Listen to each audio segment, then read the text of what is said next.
está aqui é o modelo referido a quê? Esse monofásico. Então, esse modelo aqui é um modelo monofásico. Quando eu calculo a potência, a não ser que eu cite essa situação, que eu determine a situação, a potência que se pede é a trifásica, não é a monofásica. Então, para o cálculo da potência desenvolvida, se for o motor, ou da potência gerada, se for o gerador, ou do reativo gerado, não sei o quê, quando eu falo de potência, nós temos que calcular a potência trifásica, porque a máquina é trifásica. Então, quando eu digo que a potência ativa, vamos aqui a primeira equação de potência, é Vt vezes EF sobre XS vezes seno de delta. Não é assim? Essa potência é a potência monofásica. Para determinar a trifásica, 3 vezes. Na reativa, 3 vezes. Então, essa potência aqui, que é igual a 3 vezes tudo isso aqui. Correto, pessoal? E nós desenvolvemos a equação a partir de valores monofásicos. Então, o valor Vt que eu coloquei aqui, que é o que está nas equações que nós determinamos, que está no diagrama fasorial, o QVT, o EF, tá? É monofásico. Aqui eu coloquei Vt igual a 2,300, por quê? Porque a máquina está ligada aí e a tensão de fase é igual a linha. Correto? Mas, se o fechamento desse estador fosse, como é que faria aqui? Essa tensão terminal seria a aplicada sobre as 3. Não esqueça, hein? Juliano, você não falou que era triângulo, então a gente considera. Então... Não, eu não falei. Aí nós podemos colocar como default, quando eu não citar o fechamento, estrela. Aqui eu escolhi triângulo para não dar problema aqui de entendimento dessa tensão. 2,300. Eu deveria ter colocado triângulo aqui, tá? Então, o número 3 vocês consideram como triângulo. Ok? Beleza.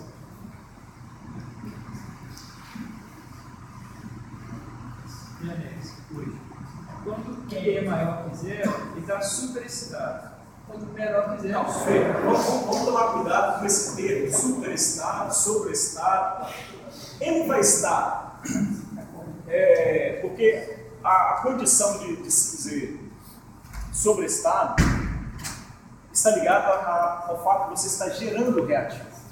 Numa excitação crítica, considerando, imagine, você considerando que o ângulo de carga é zero, o gerador está assim, a tensão crítica é F igual a Vt. Ok? Então, esse é o valor de tensão crítica. Aumentou em relação ao Vt, sobreexcitado. Só que você colocar sobreexcitação com ilha vazio é uma coisa, sobreexcitação com ele com carga é outra coisa. Porque a vazio, um voltzinho que você aumentar no F, ele já gera. Com carga, não. 1 volt só não basta, você tem que ser tantos volts cosseno de delta. Então, se o cosseno do delta for maior que zero, diferente de zero, você tem que ter uma variação na tensão F bem maior. Então, você precisa de aumentar a sobreexcitação. Então, o motor vai estar realmente superexcitado quando ele já estiver lá no limite da tensão reativa gerada. Estou falando só porque você usou o termo superexcitação. Deixa eu até responder uma pergunta.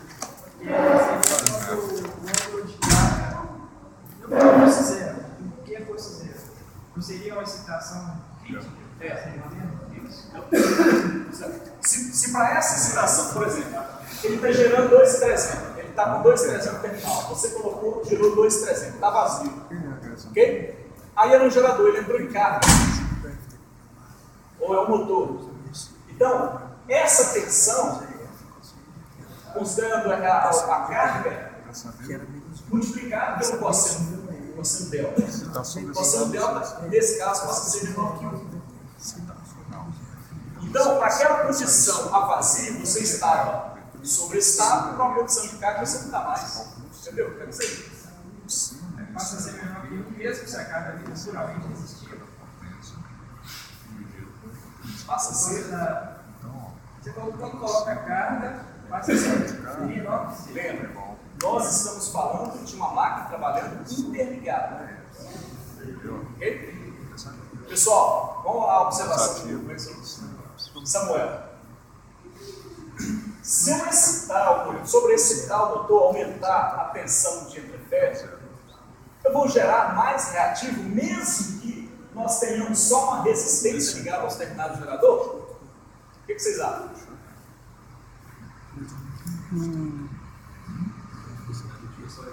Se tiver só uma resistência aqui, o que acontece se aumentar o R? Não. O VT vai aumentar também. E aqui tem uma reatância. Reatância sim. Agora, o fato de você ter uma resistência por a carga, essa carga não demanda potência reativa. Então, para a carga, não. Quando você tem um excedente de potência reativa, se você simplesmente aumentar a excitação, o que vai acontecer com a tensão? Subir. Você vai estar transferindo essa energia da potência de excitação para nível de tensão. Ele está alimentando só uma resistência. Então, quando você aumentar o EF, você está simplesmente aumentando o VT. Se você pegar o seno, você vai encontrar isso, criando o valor correspondente ao preço. Esse ponto aqui não é. Não, aí é diferente. O motor está ligado à rede. Então, Samuel, aqui a máquina não está ligada à rede. Então, quando você aumenta o EF, você aumentou o VT. Agora, se você está na rede ligado ao concessionário, essa tensão não se muda. Ela é 2,300, a rede 3 é 2,300. Se você aumentar o EF, vai aumentar o VT? Não. Vai gerar reativo. Para quem? Ah, mas aqui tem uma. Não, você está gerando reativo para a rede. Então não está fazendo uma resistência, o VT vai aumentar, mas não vai gerar reativo. Não gera reativo. Porque quando o EF aumentar, o VT aumenta junto. Mas a sua observação foi muito importante. Porque nós estamos falando de uma condição interligada. A equação não muda. Porque, como o gerador motor trabalhando sobreestado ou subestado, a questão é essa que nós falamos. Quando você aumenta o EF, aumentou o VT. Mas, interligado não. Interligado você varia o EF e não varia o VT. Aí você controla o fluxo reativo. Ok? Vocês vão fazer na prática, o que já fez aí, com o gerador síncrono alimentando um banco de resistência. Né? Você pode criar a condição de sobreexcitação e verificar o que acontece. A tensão sobe. Mas com ele interligado, não sobe. Ok?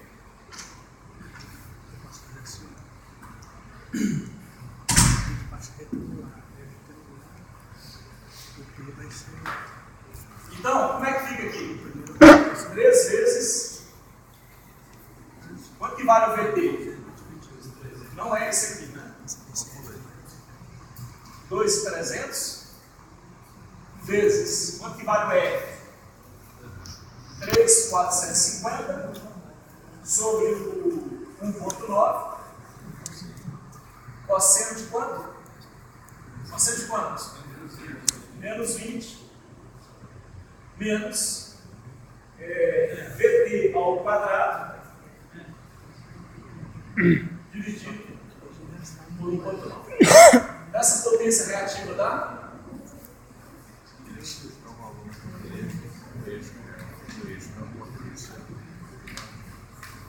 Fala aí, gente. Sim. Pede as duas. Ativa mais reativa.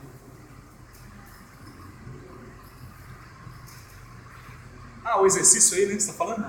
Não, eu não sei. Deixa eu... É, você tem razão.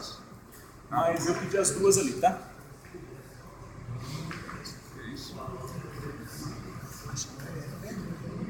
Não, esse aqui é o valor da energia. 8 MVA. Não coloquei potência. Esse valor aqui você 8 MVA. esse é o valor. Gerador, motor, né? Exagerado. Beleza. É porque eu coloquei um presta aí. 9, cara, esse ciclo pode ser um pouquinho maior, né? Por exemplo, o gerador de refrigerante, as 8 MVA, já é de potência ativa. E a carga, tira ali, vamos colocar ali. E a carga demandando pega mais, a tensão cai. E a carga demanda uma potência ativa maior. Isso é assim também vamos colocar funcionar ali, vamos supor que a velocidade de a falta de potência baixa, e demanda uma velocidade maior de ativa, o gerador pode gerar. Aí acontece isso. Só que tem um detalhe, é aquele tema anterior que eu fui passando depois. Porque a análise do gerador cíclico, ela se parece muito com. Parece igual. A análise de potência e de indução. Ok? Pessoal, olha a pergunta do Emerson. Se a carga, imagina um gerador, e aí a carga conectada a esse gerador, mesmo ele estando interligado, vamos considerar que está interligado, se a demanda de potência reativa for maior do que aqui o conjunto de geradores, ou aquele gerador consegue suprir, o que acontece? Primeiro, a gente vê o seguinte, vamos imaginar a nossa situação, nós somos um polo industrial, não somos? Vale do Aço? Polo industrial. Um grande consumidor de potência ativa, porque aqui existem indústrias de transformação. Você fala em indústria de transformação, você pensa que os sistemas elétricos que são utilizados demandam potência ativa. Para gerar trabalho, você precisa de potência ativa. Só que junto com a potência ativa vem a reativa.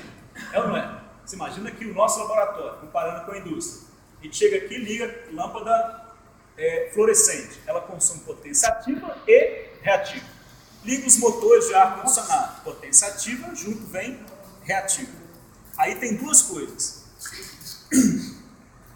Quando a carga, nós aqui, estamos consumindo potência ativa, aumentamos o consumo de potência ativa, o que acontece com os geradores que nos alimentam? Nos alimentam. O que acontece? Principalmente, quando essa potência ativa vem lá da geração até nós aqui, o que acontece? Você vai dizer, acontece que é tensão na linha de transmissão, é verdade. Acontece que é tensão. Mas o principal não é isso. Quando a gente aumenta o consumo de potência reativa, o que acontece nos geradores que nos alimentam é que o ângulo de carga deles aumenta.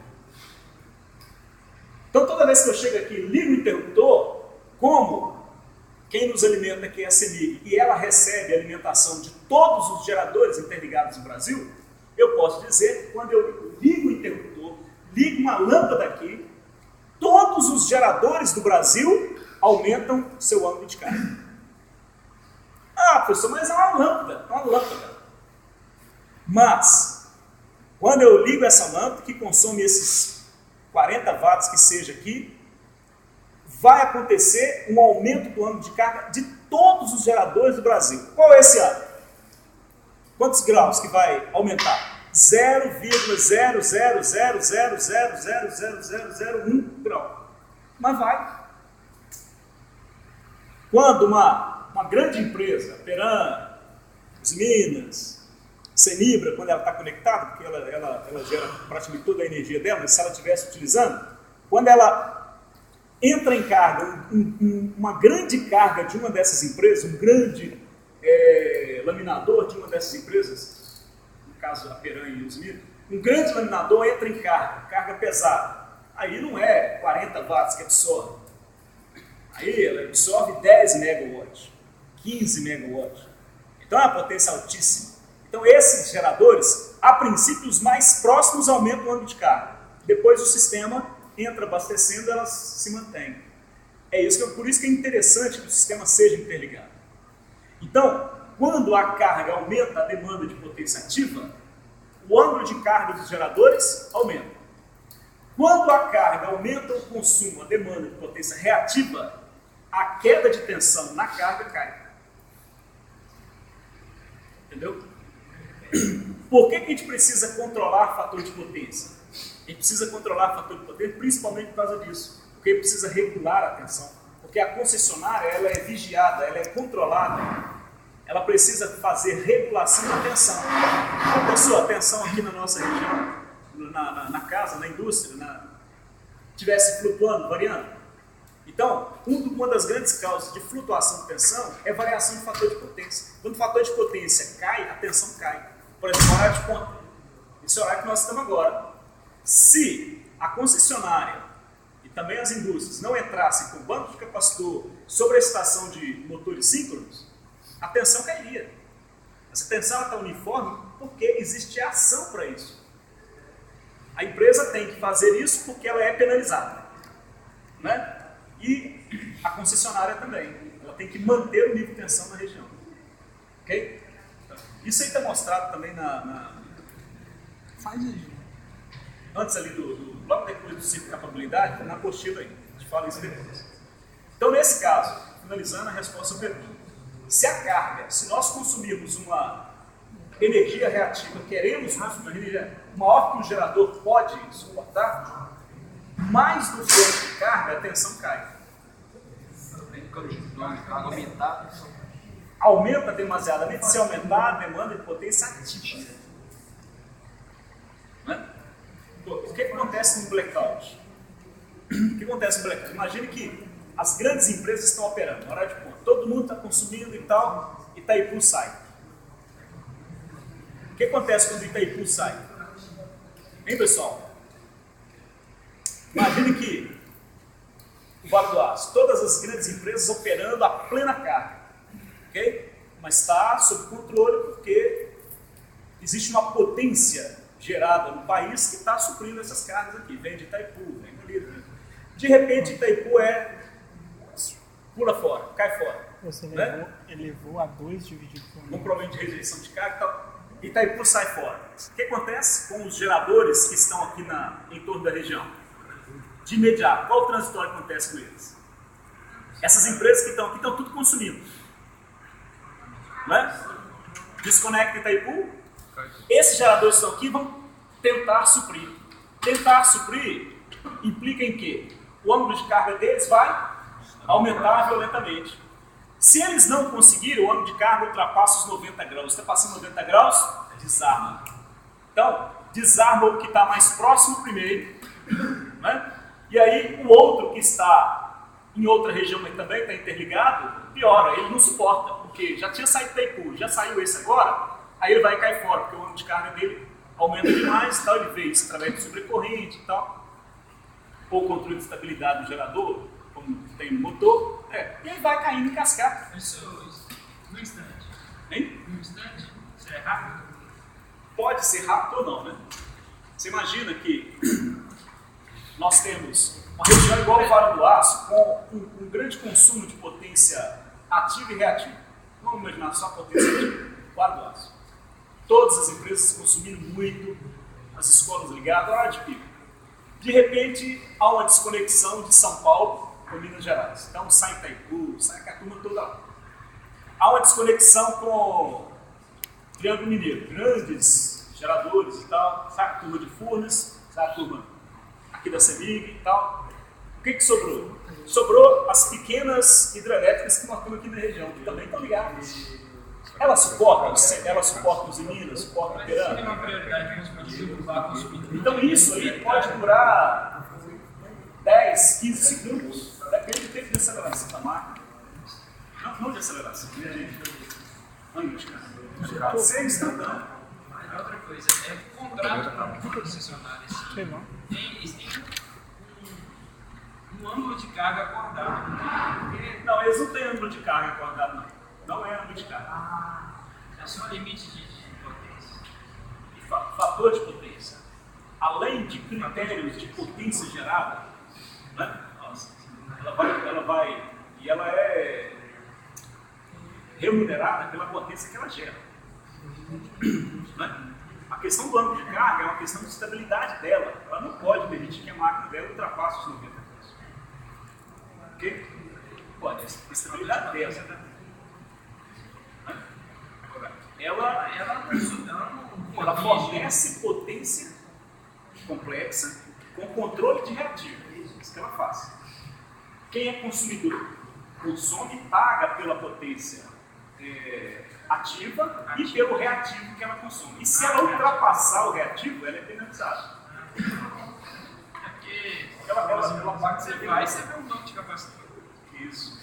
Ela toda lá. Agora, existem vários critérios de contrato, né?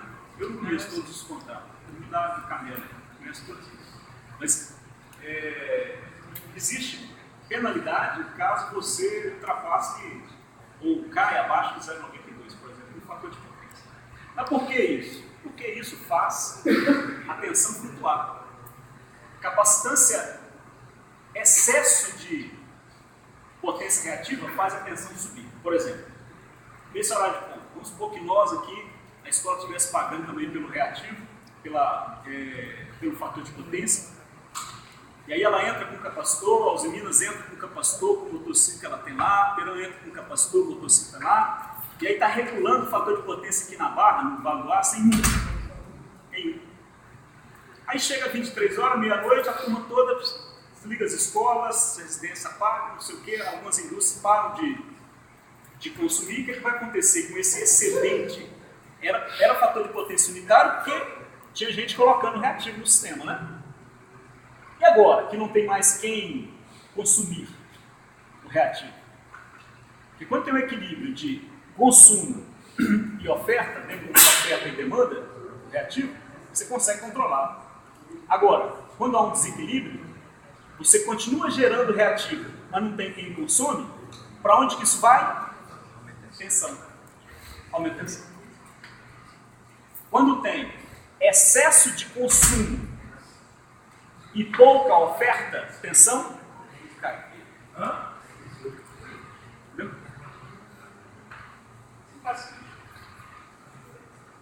E a potência ativa, pessoal? 3 vezes VD EF sobre XS seno de delta. Então nós temos aqui 3 vezes VD 2.300 vezes EF 3.450 dividido por 1,90 vezes 100 dessa potência da cor. É 8,9. Entendi. Aqui.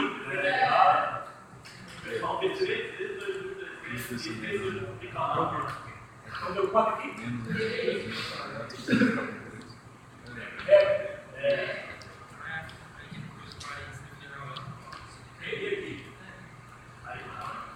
Eu gosto do parênteses lá em cima.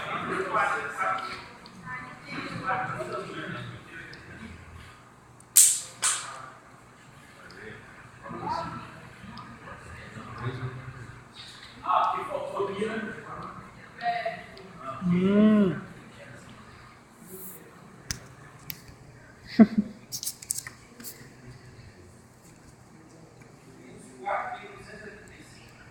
Quanto que ele tiraria na prova se a gente errasse? Mega por quê? Mega megawatt. Megawatt. Hein? Isso. Ele é o motor gerador. O motor, né? Lembra do princípio da probabilidade?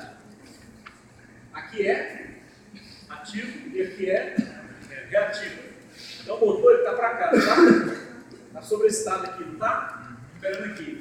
A potência ativa que ele está gerando ou está absorvendo é negativa. Zero é aqui, né? Então potência para cima positiva, não é negativa, não é negativa, para cá positiva.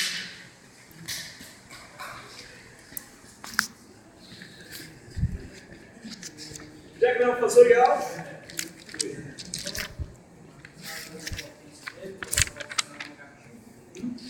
Pode colocar.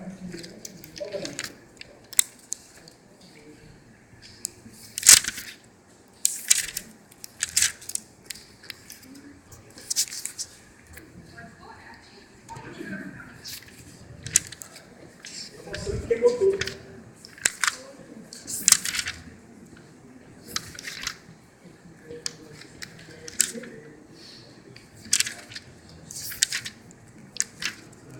Pessoal, já aproveitando esse contexto, ó, motor, a potência no motor é o quê? Sempre negativa. Significa que ele está consumindo potência. E o gerador? Positivo. O gerador sempre fornece reativo. Perdão, ativo. O gerador sempre fornece ativo. Mas ele também pode fornecer ou absorver o reativo. E o diagrama fasorial, como é que fica?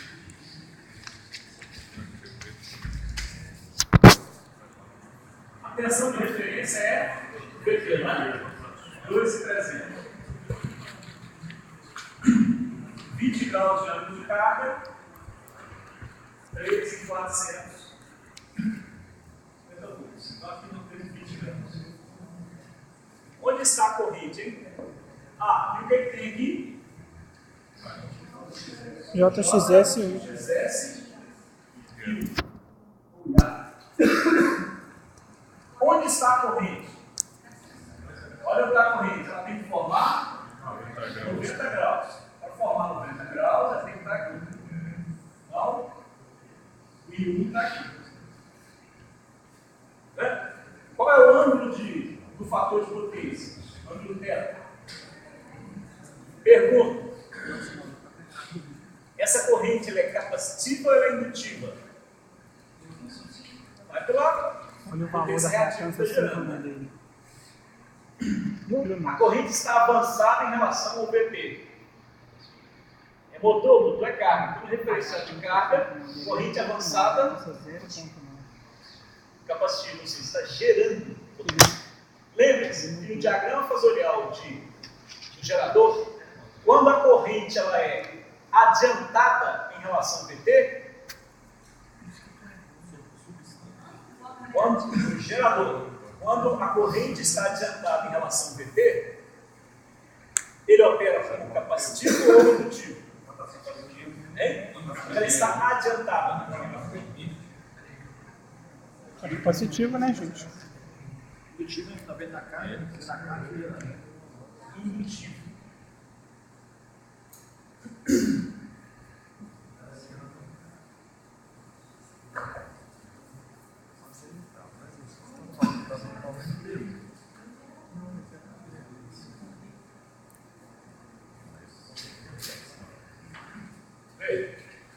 No caso do gerador,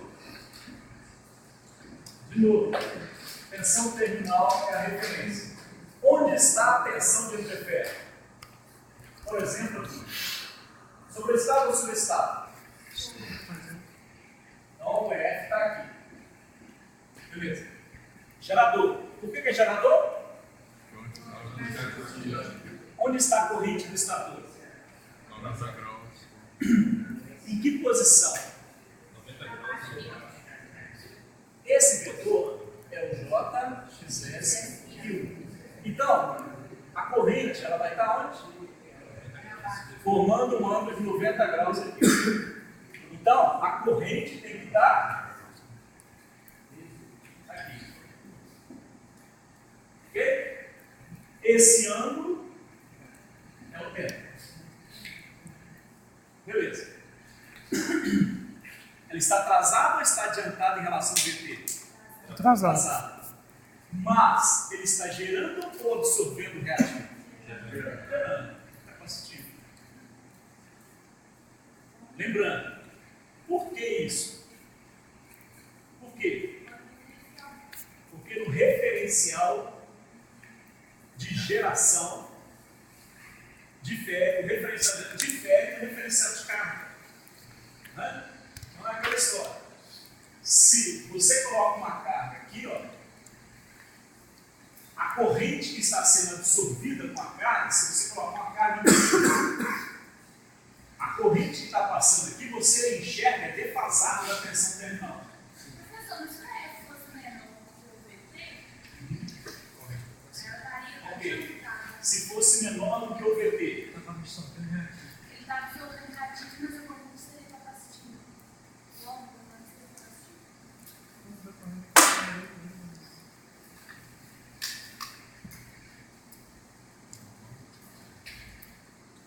Outra situação, o VT está aqui e o EF está aqui.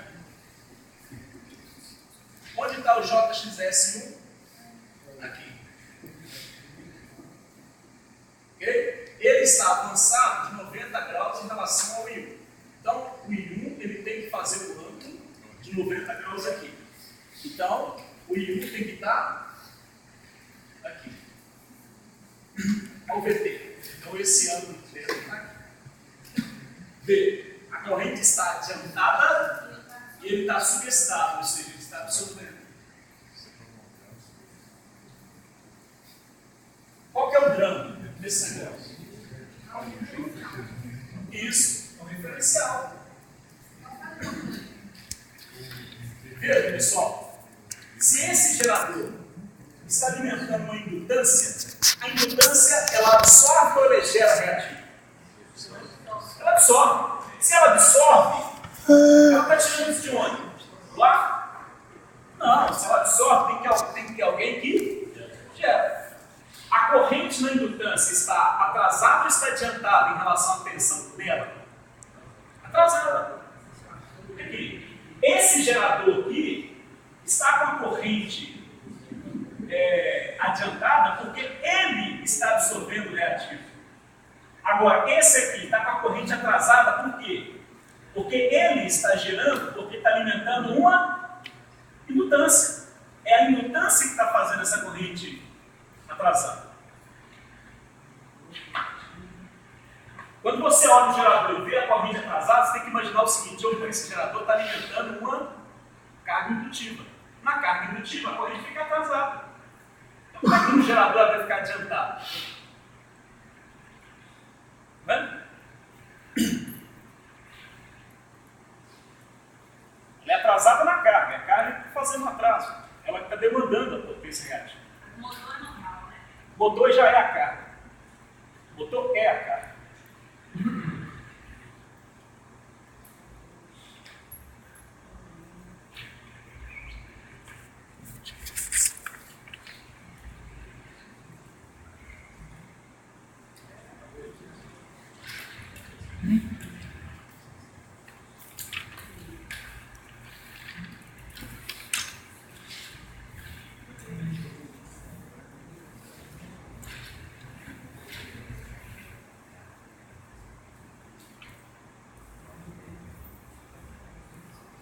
Todos estão com a lista aí? Olha o exercício 9 da lista. Um motor simples de 2000 HP trifásico ligado em estrela, 2.300, 30 polos, 60 Hz, tem reatância 5 de 2 ohms por fase. Desprezando-se as perdas, calcular o EF e o fator de potência, sabendo que o máximo conjugado desenvolvido é 123 mil Nm. Ok? Primeira observação. Essa máquina tem 30 polos. Provavelmente, muito provavelmente, é uma máquina de polos lisos ou salientes? Salientes. Mas nós vamos considerá-la como liso, por enquanto. Ok? Por quê? É inconcebível o projeto de uma máquina de polos lisos de 30 polos. Polos lisos. Né? Excelente, não. Aqui na região nós temos um monte de máquinas de 24 polos. Se não me engano, de Porto Estrela é 30 polos, 34 polos. Não estou lembrando. Ok? Então, todos entenderam? Todos realistas? Então façam ele aí. Exercício 9. Se todos têm, se colocar no quadro.